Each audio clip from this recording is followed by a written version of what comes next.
3학년 역사 이제 5번째 시간인데요. 우리가 지난 시간에 개화파와 위정축사파에 대해서 이제 그 시기별로 우리가 이제 비교를 했었고요.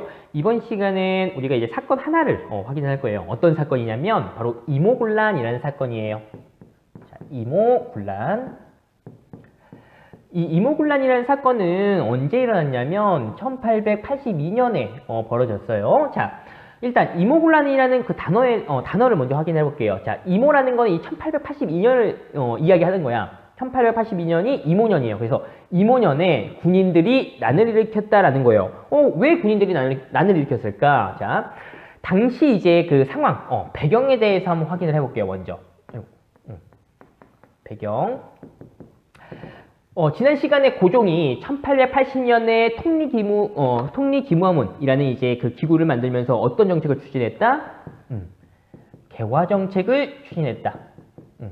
문을 열어서 서양의 어떤 이제 새로운 이제 신식 어떤 문물들 이런 걸 이제 받아들이겠다라는 거죠. 자, 근데 이런 개화 정책에 대해서 모두 다 좋아할까요? 불만을 가진 사람들이 있겠지. 자, 개화 정책에 대한 불만이 있었고요. 또 통리기무화를 만들면서 고종이 또 이제 새로운 신식 군대를 이제 만들었어요. 그 군대를 뭐라고 하죠? 별기군이라고 얘기하죠. 이제 별기군은 이제 신식 군대고 기존에 있던 그 군대는 뭐라고 하냐면 구식군인이라고 얘기해요. 자, 구식군인의 당시 그래서 이제 고종이 이제 막 별기군을 처음 이제 만든 거잖아. 그러니까 별기군에 대해서 모든 지원을 다 해주는 거야. 오히려 원래 있던 군들한테는 지원을 안 해주고요. 이렇게 하면서 구식군인에 대한 차별이 있는 상황이었다라는 거예요. 이러한 상황 속에서 이제 군인들이 어떻게 돼요? 난을 일으켰다라는 겁니다. 자, 구식군인들이 봉기를 일으켰는데, 봉기라는 거는 이제 벌떼처럼 일어난다, 막 일어난다, 난을 이야기하는 겁니다. 그럼 구식군인들이 이렇게 이제 봉기를 일으켰던 어떤 결정적인 어떤 이제 그 사건이 있었어요. 어떤 사건이냐면, 지금 일단 기본적으로 차별을 받고 있잖아. 그래서 모든 지원이 다 이제 별기군한테 이제 가는 겁니다. 구식군인들은 지금 월급을 계속 이제 못 받고 있는 상황이었어요. 우리 정식 군인이니까 월급을 누가 주는 거야? 국가에서 줘야 되는 거죠. 국가에서 이제 월급을 주는데 이제 곡식, 쌀을 이제 주는 겁니다. 그래서 모든 지원은 지금 별기관에 다 가 있어요. 이제 국가에서 이러는 거야. 구식군인들한테 이번 달은 좀 어려워. 한 달만 있으면 한 달 지나면은 월급 같이 줄게. 이렇게 하는 거야. 근데 그게 한 달이 지나요, 두 달이 지나요, 세 달이 지나요, 막 지나다가 13개월까지 지금 월급을 못 받은 거야. 이 구식군인들이요. 그러다가 13개월 지나서 이제 다시 이제 월급을 준대요. 이제 월급이 나온대. 그래서 이제 13개월 동안 어떻게 해? 이 구식군인들은요. 자기네들 스스로 이제 먹고 살았던 거예요. 국가에서 월급 안 받고. 자, 이제 1년 지나고 나서 이제 월급이 처음 다시 나온대요. 얼마나 이제 기뻤겠어요. 그래서 받아가지고 딱 열어보니까 그냥 순수한 쌀만 있는 게 아니라 그다음에 쌀 껍질, 막 모래 이런 게 이제 막 섞여가지고 무게만 이렇게 맞춰놓은 걸 이제 준 거예요. 그러니까 그걸 받으니까 어떻게 돼? 구식군인들. 당연히 화가 나겠죠?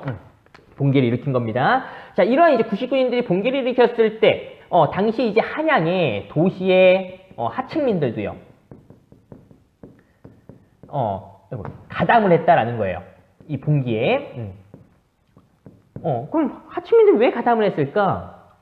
이 하층민들도 무슨 어떤 불만이 있었다라는 거지. 자, 정부가 개화 정책을 추진한대요. 그냥 추진한다고 해서 다 되는 게 아니잖아. 뭐가 필요해, 일단? 어떤 걸 이제 추진하든지. 국가에서는, 국가 재정이 필요하다라는 거죠. 근데 그 국가 재정은 그러니까 어디로부터 나오는 거야? 백성들로부터 나온다. 결국에는 이제 개화 정책 추진할 때, 돈이 많이 드니까 이제 세금도 이제 많이 걷었다라는 거죠. 그러니까 하층민들은 더 어렵다, 힘들다라는 겁니다. 그래서 봉기에 이제 가담을 한 겁니다. 자, 이렇게 하면서, 구식군인들과 이제 하층민들이 이제 지금 개화 정책을 추진하고 이런 차별에 대해서 이제 이야기하러 가야 될 거 아니에요. 어디로 가냐? 자, 일본 공사관과 그다음에 경복궁을요. 습격합니다. 근데 일본 공사관은 왜 간 거지? 자, 이 구식군인들이 지금 차별을 받고 이제 불만을 이제 갖고 있다라는 거죠. 누구한테? 신식군인 별기군한테. 근데 당시 이 별기군의 어떤 이제 근대적인 군사훈련을 이제 가르쳐주는 이제 그 교관이 누구냐면은 일본인 이제 교관이었다라는 거예요. 그러니까 이 99인들 일본 공사관 쳐들어가는 겁니다. 가서 이제 일본인 교관 이제 공격하고요. 그 다음에 경복궁 누가 있는 거야? 결국 이제 개화 정책을 추진하고 있는 주요 인물들이 이제 경복궁 뭐 이런 데 있을 거 아니에요. 그래서 정부의 고관이라는 건 고위 관리를 이제 이야기하는 거예요. 그 다음에 민씨일파 살해했다라는 거예요. 이제 공격을 한 겁니다. 공기를 일으켜서. 자, 이렇게 하면서 이제 고종과 이제 명성황후는 이제 힘을 잃어버렸어요. 자, 그리고 99인들 입장에서는 지금, 그러니까 99인이나 하층민 입장에서는 지금 개화정책에 대해서 불만이잖아. 근데 고종 이전에 개화정책과 정반대되는 정책을 추진했던 사람이 있었잖아요. 고종의 아버지, 흥선대원군이죠. 자, 이 사람들이 이제 흥선대원군을 내세운 거예요. 그래서 흥선대원군이 재집권, 다시 한번 권력을 잡았다라는 겁니다. 이렇게 되니까 고종과 명성황후는 이제 불안한 거야. 자기들 스스로 이제 이 이모군란을 이제 진압할 힘은 없으니까 다른 나라한테 도움을 요청해요. 어떤 나라한테 이제 도움을 요청하냐면 청나라에 도움을 요청합니다. 그래서 청이 군대를 이제 보내와요. 그래서 군대를 보내와서 청나라가 당시 이제 여기 권력을 잡고 있던 지금 흥선대원군을요. 청의 흥선대원군 납치해 갑니다. 흥선대원군을 청나라가 이렇게 하면서 다시 한번 민씨 세력이 다시 집권한다 라는 거예요. 지금 고종과 명성황후가 청나라에 도움을 요청해서 청나라 군대가 이제 우리 조선 땅으로 와가지고요. 지금 흥선대원군 납치해서 이제 갔다라는 겁니다. 자, 이러한 이제 이모군란의 이제 결과 한번 봐볼게요. 아이고 여러분 그 재난 문자가 와가지고 이제 영상이 끊겨가지고 다시 여기 결과부터 한번 봐볼게요. 자. 이모군란을 지금 이제 진압을 해준 건 청나라잖아. 그러니까 청나라가 우리 조선에 대해서 간섭을 하는 겁니다. 청의 내정 간섭. 내정. 우리 정치를, 그러니까 우리나라 이제 정치를 이야기하는 겁니다. 자, 청나라가 이제 내정 간섭을 하기 위해서, 자, 일단 지금 군대를 우리나라한테 보냈잖아. 청군이 이제 우리 그 조선에 있는 겁니다. 주둔을 하고요. 또 내정 간섭을 위해서 고문을 파견한다. 고문이라는 건 막 이제 막 정신적, 신체적 막 그런 고문을 이야기하는 게 아니라 어떤 이제 정책을 이제 추진할 때 자문을 이제 해주는 사람이 이제 고문이라고 얘기하는 거예요. 그러니까 이 청나라에서 고문을 파견한다라는 건 결국에는 조선에서 어떤 정책을 하려고 해요. 그러면 이제 자문을 구해야 될 거 아니야. 그러면 청나라에서 이제 파견한 이 고문한테 이제 자문을 구하는 거야. 결국에는 어떻게 돼? 이 청나라 고문이 이렇게 해라 저렇게 해라 그게 이제 영향을 이제 그러니까 영향력이 있을 수밖에 없는 거잖아. 자, 이렇게 되고요.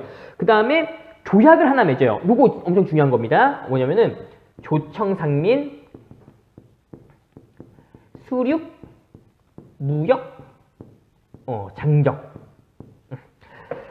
조청상민 수륙 무역 장정이라는 조약이 이제 맺어지게 되는데 뭐 무역 그다음에 뭐 수륙 뭐 물과 뭐 육지 막 이런 게 나오잖아. 뭐 그 상민 막 이런 거 나오는데 자, 일단 경제 무역과 이제 관련된 이제 내용인데요. 자, 요 내용 중에 핵심이 뭐냐면 청상인의 자, 서울 진출. 원래는 외국에 이러한 상인들이 이제 무역하러 이제 예를 들어서 우리나라에 왔어요. 그러면 이제 무역을 하는 이제 이제 항구가 있을 거 아니야. 그게 이제 개항장일 거 아니에요. 외국 상인들은 이 개항장에서 벗어나질 못해요. 그러니까 우리 내륙 지방으로 와가지고 장사를 못해. 개항장에서만 있어야 돼요. 근데 어떻게 된 거야? 청상인이 지금 서울까지 들어왔대. 그러니까 그 개항장에서 이제 넘어서 육지까지 이제 진출할 수 있었다라는 거지. 그게 이제 바로 조청상민 수륙 무역장정이다. 이후에 이제 일본도 어떻게 돼요? 우리나라와 이제 조약을 맺어가지고요. 일본 상인도 이제 우리나라 이제 그 내륙까지 진출하게 됩니다. 이 조청상민 수륙 무역장정 이거 좀 엄청 중요한 조약입니다. 꼭 기억을 하고요. 자, 그다음에 또 결과 보면요. 결과에서 이제 두 번째 제물포 조약이라는 조약이 맺어져요. 제물포에서 조약을 맺었대요. 우리나라 제물포 인천 쪽에. 자, 이 제물포 조약의 내용이 뭐냐? 자, 일본에 이 제물포 조약은 일단 누가 맺은 거냐면 우리 조선과 일본이 이제 맺은 조약이에요. 여러분들이 지금 근대 이제 오면은 지금 여러 이제 조약들이 나오는데 어떤 사건이 끝난 다음에 보통은 조약이 무조건 맺어져요. 보면은 지금 여기도 조선과 일본이 조약을 맺었어요. 제물포 조약. 자, 근데 지금 이 이모군란으로 누가 피해를 본 거야? 지금 일본 공사관, 일본 교관 막 피해를 받았잖아요. 그러니까 일본이 이제 그러니까 우리 조선한테 배상금 내놔라라고 이제 하는 거야. 그래서 우리가 일본에 배상금을 지급을 하고요. 근데 일본이 이제 또 이렇게 요구하는 거예요. 지금 조선에 있는 일본인들이 지금 이제 그 피해를 입었으니까 조선에 있는 우리 일본 사람들을 보호하기 위해서 우리 일본에서 조선에 군대를 파견하겠다라고 하는 거예요. 그래서 자, 일본군이 이제 우리 조선에 주둔하게 됐다라는 겁니다. 그래서 잘 보면 어떻게 돼요, 지금? 자, 청나라도 주둔하고요. 일본군도 이제 그 주둔하고 있다. 그러니까 우리 조선 땅에 있다라는 거지. 나중에 어떻게 될까? 서로 싸우는 그런 상황이 또 발생을 한다라는 거 이제 우리 좀 예측을 할 수가 있겠죠.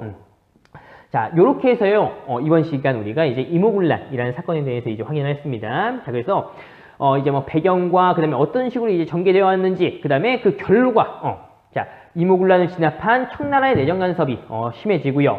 그다음에 이 중요한 이제 조약, 조청상민, 수륙, 무역장정, 요게 이제 바로 이제 외국의 이제 상인들이 이제 내륙으로 우리나라 내륙으로 진출했던 그런 이제 조약이다라는 거고. 그러니까 내륙으로 진출했으니까 어떻게 돼? 우리 조선 상인들이 이제 피해를 보는 거죠, 결국에는. 자, 그다음에 이제 제물포 조약 해가지고 조선과 일본 사이에 이제 조약, 제물포 조약 맺어가지고요. 일본군이 이제 주둔하게 됐다. 요렇게 해서요.